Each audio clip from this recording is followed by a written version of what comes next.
the Parachute Regiment, better known simply as the Paras, formed in the darkest years of the Second World War, created on the direct orders of Winston Churchill, who had witnessed the devastating effectiveness of the German airborne forces.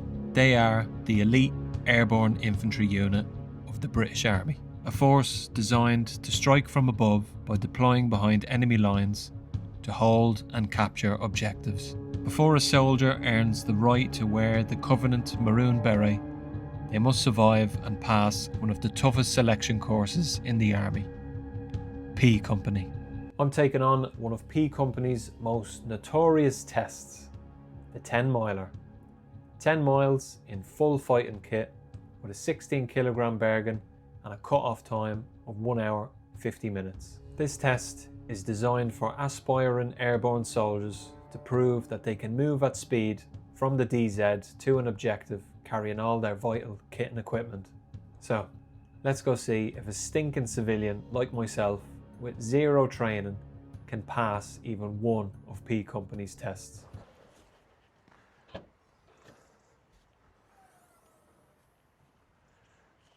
Okay, let's go. Oh, here's the Bergen I'll be carrying. Just going to do a weight check and then off I go. Okay, just going to do a weight check. So what we're saying that is 18 kilo.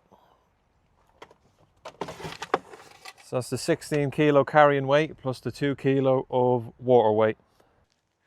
So I've started the challenge now. I'm exactly 0.8 into my first kilometre.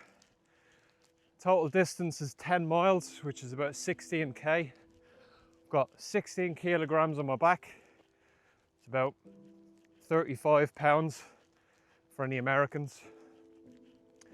And I need to maintain a 6-minute 50 pace per kilometre or 11-minute miles in order to achieve the 1 hour 50 time limit. At the minute, I'm only doing like 10 minutes per kilometre just because the start of this route is all uphill for about 2.5, 3k. So I think for the first 3k, I'm going to be slow, really slow. But once I get to the top of the hill, it's going to start leveling off, and then I've even got some points of downhill. So then I'll start shuffling and jogging and start making the time back up. So yeah, the goal of today is to complete the Parachute Regiment's 10 miler test.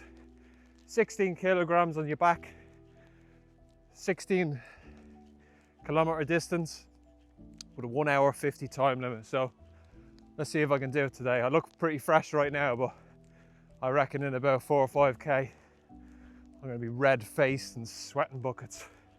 So let's go. I still haven't started shuffling yet, as you can see by that lovely hill in front of me. So I thought right now, whilst I'm still going at a snail's pace, I talk about what is P Company for anyone out there who doesn't know.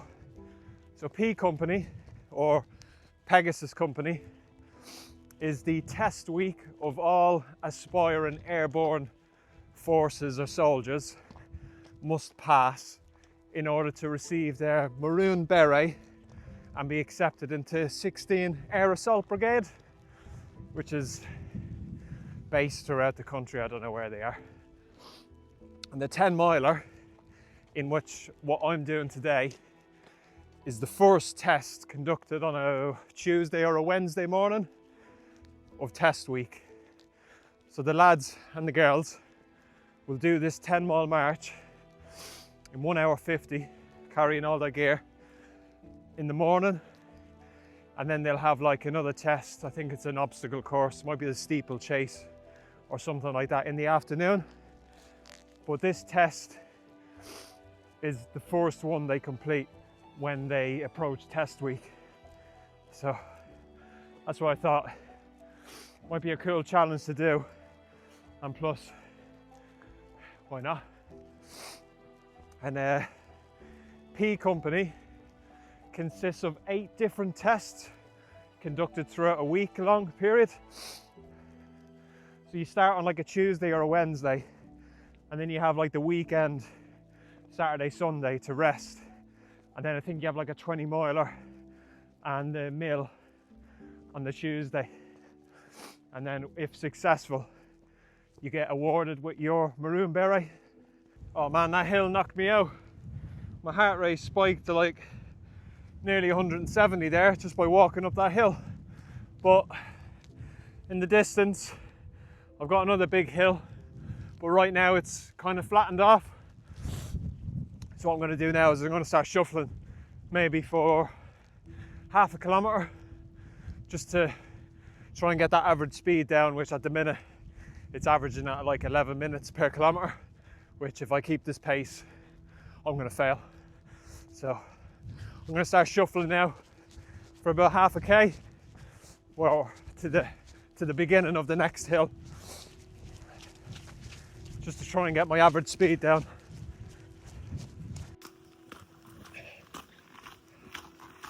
The adapter for my microphone just broke as I leveled off for quite a bit, so I've been running for about 3K at the minute. I'm just taking a minute because I got too tired.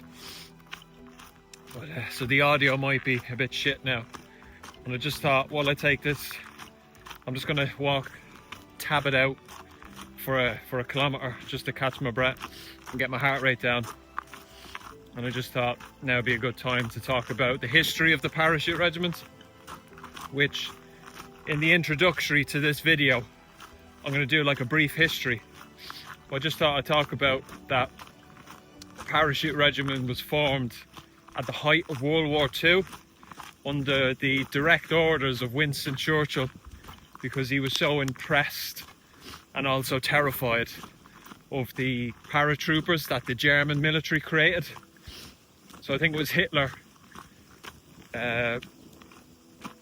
ordered one of the Air Force or High Army commanders that he wanted soldiers to be able to deploy behind enemy lines.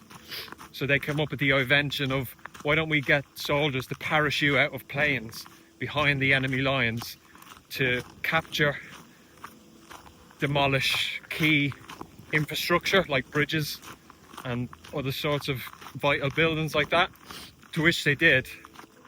And they were so successful that all the Allied militaries were absolutely terrified at this new invention. So going back to Winston Churchill being so impressed and terrified at the same time, he demanded that the British Army do something similar. So to which they created the Parachute Regiment. I just thought that was cool.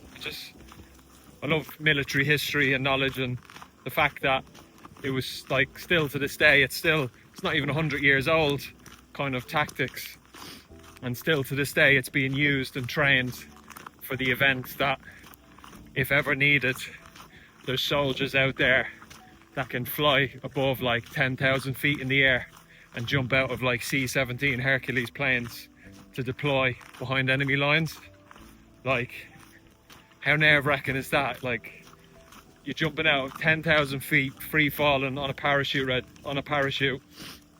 carrying a weapon, loads of protective equipment, and everything you need to survive. Like, you must weigh like 80 to 120 kilo easy, depending on the man. But like, that's a lot of weight to be parachuting. It's just ballsy, isn't it? Right. I'm just coming up on a K now of walking. I'm gonna start running, get back into it, get this pace down.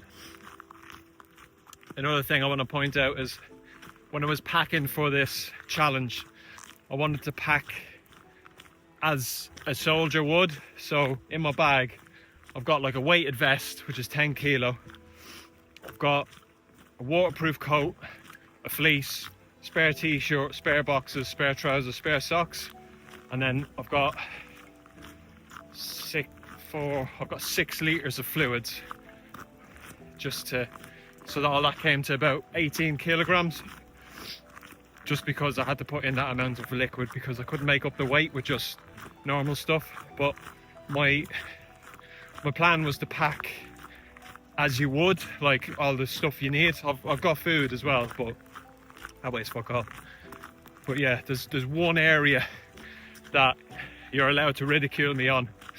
I printed out a map of the route so I know where I'm going, and I just thought it's not waterproof, so if it was to rain that would just crumble to pieces. So I'll allow you to ridicule me in the comments for that one.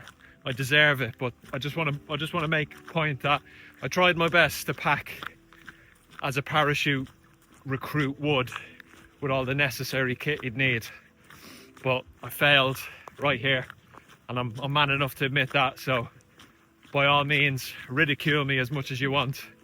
I'll allow for this one. So I'm almost at halfway point now. Just a kilometre away from 8k. I haven't taken a water break yet because I just wanted to get my average pace down. So far I'm running at a 6-minute kilometre pace with all this kit, and I've got my average pace down to 7 minutes, so which is good. But my plan was to take a water break every 5k, but because I was so slow at the beginning, I've just chinned that off, and I'm going to get to halfway point for my first water break. Oh man, this is tough, you know. Just hit 8k now, so I'm just taking my first water break because I was going so slow. I'm just admiring the view. I want to take a quick water break.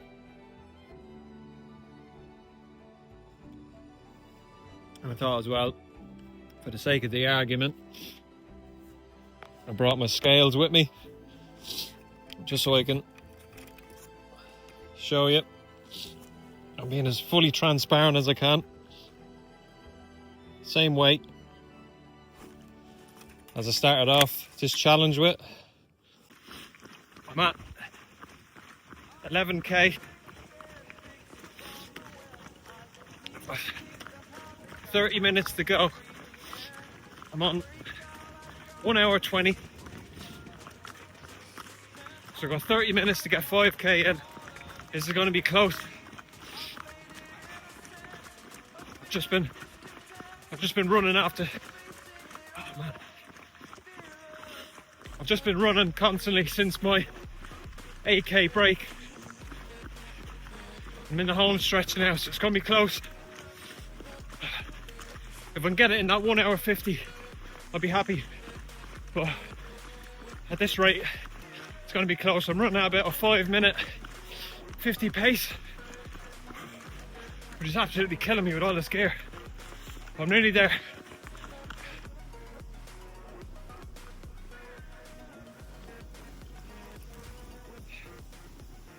Yes. So I did it. 16k in 1 hour 49 minutes 51 seconds. Average pace 6-minute 47, which is good. Absolutely beasted myself on the last 8k. The first 8k was too slow, but I'm going to put everything on my Strava. I'm going to put all the details on screen so you can look through it with me. At an elevation of 320 meters, but all of that elevation was purely just in the beginning of the trek. My heart rate was quite high. Well, it's understandable, isn't it? My splits. So on average, like I said, for the first 8k I was really slow, and then the second 8k I just picked it up. I was gone 4 minutes 55 for the last sprint, which is insane considering I was carrying all of that. Heart rate 172 max and 150 average, which is expected because that's a tough event. If the audio quality is a bit different now, is because when I was running, I had my adapter in my phone and it snapped and broke, so I'm gonna have to get a new one of them. Hopefully they're not too expensive, but I enjoyed filming that. Let me know what you think. Give me any comments. Don't forget to like and subscribe to the channel, as I'm going to be doing, I really enjoyed this one, So I'm thinking I'm going to do some more military challenges because they're quite fun to do and quite fun to make. But let me know, and I'll see you in the next one. See you again.